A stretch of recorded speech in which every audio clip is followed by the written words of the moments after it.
Thanks very much for coming in for your presentation. I just want to go back to the district heating because we discovered there last week as part of the energy stroke cost of living crisis that the existing district heating schemes are not regulated by CRU. Did you know that?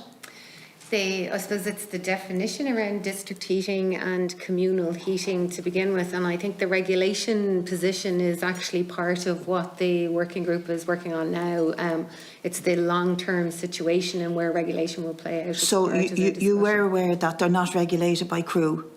And that the cost of them to the individual homeowner is like 3 times the cost that you and I would pay with our own, and plus they can't go to bonkers and move to another supplier. They're tied in to the supplier. Were you aware of all that? So I suppose it's to differentiate, Deputy, between a district heating network and a communal heating, which is, I suppose, communal heating is where a heat source and the supply to the consumer is all within the boundary of one property. District heating is where it's an energy hub and feeding into a range of estates and properties, and that's where the district heating piece is coming into play. We are aware of commercial rates being applied within certain communal heating schemes at the moment, and are actually involved in a feasibility study around protecting one of those that maybe I'll bring in my colleague Kerry to speak. Well, because we're all stuck for time, I just want to make the point that I think the definition of one versus the other should be clarified, because there are thousands of people living in apartments in particular that are subjected to very punitive rates of energy costs, plus they can't have the option of going to bonkers and moving on. And that's a serious thing that I think if the SEAI can make any progress in developing that would be very helpful, would be very useful. The other thing that I'm really intrigued by is about the number of retrofitted homes, and I know several deputies have asked you about this already. But if you look at the target of 500,000, 500,000 homes to be retrofitted by 2030, it would mean that we'd have to be doing something like 60 to 70,000 per year, and we're falling way short of that. And then we're coming up against the problems of contractors not being available, labour not being available. And I just want to describe the way I see, as somebody who represents a constituency with very mixed types of incomes within it. The one-stop shop is great if you have a good hefty income and you can pay up front for deep retrofitting and you can apply for all the grants to get back, but it means you have to be well off financially and to be able to pay the money up front. The warmer home schemes is great if you're on fuel allowance and you get your house done by the state or through the SEAI for free. But we've just heard there's a wait. I found out the other day it was 2 years of a waiting list, but you've just told me it's more. It's 28 months of a waiting list. And in the budget, they've extended the availability of fuel allowance to thousands more people, to include the over 70s.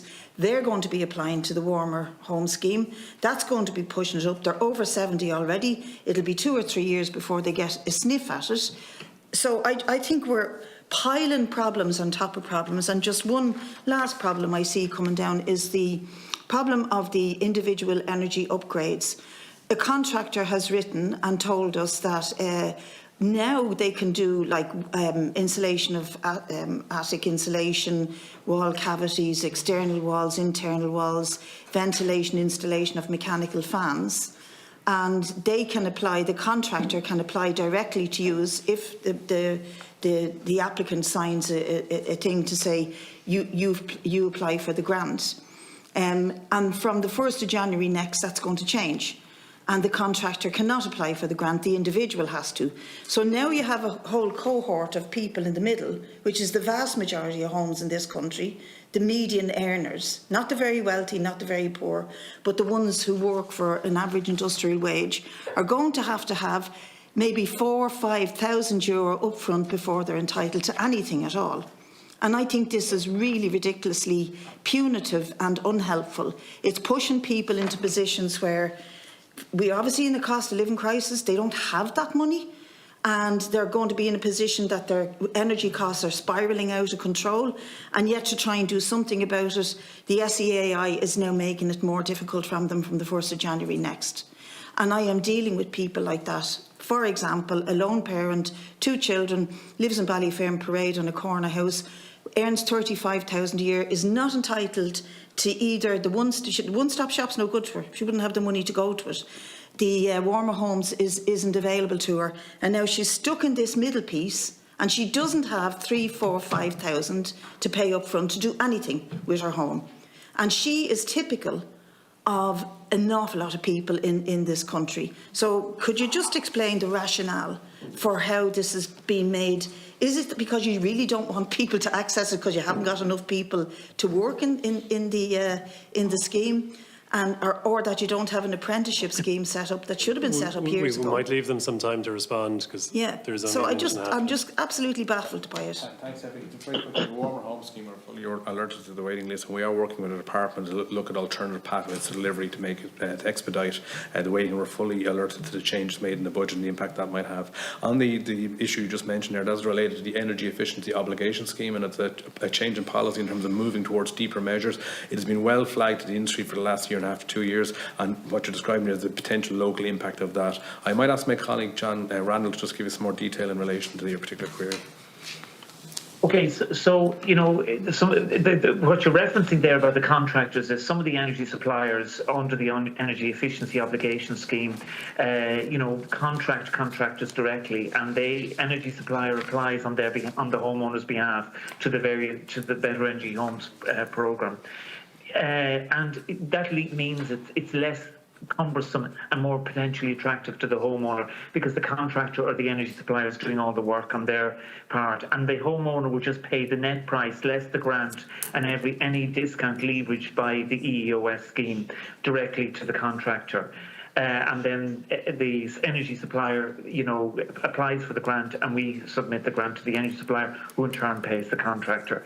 Unfortunately, one group of contractors who's who works for a particular energy supplier has decided they're no longer going to participate in this from the 1st of January. That's what you're referencing.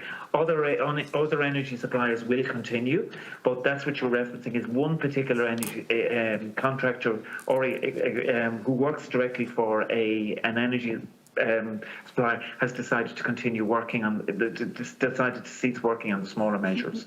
So Sorry, that's particularly what's happened there. But homeowners, sorry? That's not what I'm referencing. This contractor has been informed by the SEAI, and it's written here in front of me, that changes to the individual energy upgrade grants to come into effect on the 1st of January 2023 will mean that the homeowner is liable for the full cost of the works up front. That's what I'm referencing.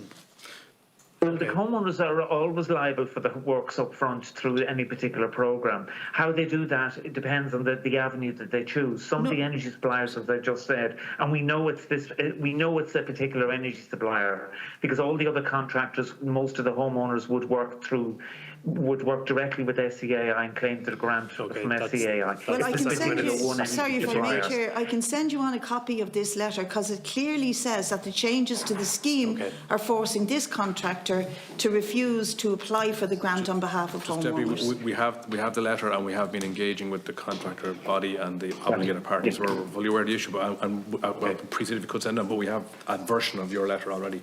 Okay. I'm mindful of time. Deputy Smith, if you want to come back in for a second or third round. I have to go. Okay. Thanks very much.